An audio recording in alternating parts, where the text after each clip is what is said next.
Atenção, futuros universitários. A questão 122 trabalha a habilidade 30 da competência 8 de ciências da natureza. O tema central é física, fenômenos elétricos e magnéticos. A questão aborda o HIV, o vírus da imunodeficiência humana, um retrovírus cujo material genético é o RNA. Para se replicar dentro do organismo, esse vírus depende de uma enzima chamada transcriptase reversa, que converte o RNA viral em DNA, permitindo sua integração ao genoma da célula hospedeira.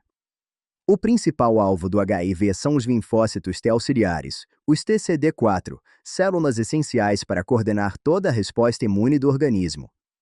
Uma armadilha muito comum é a alternativa E, que até cita os antirretrovirais corretamente, mas os define como processo passivo de imunização. Isso está errado. O uso de antirretrovirais é um tratamento farmacológico ativo, não uma imunização passiva. Imunização passiva envolve transferência direta de anticorpos, o que é completamente diferente.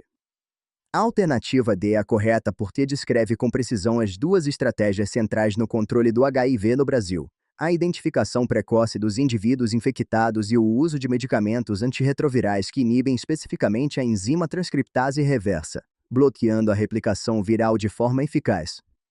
Gabarito, letra D de destaque. Nos vemos na próxima!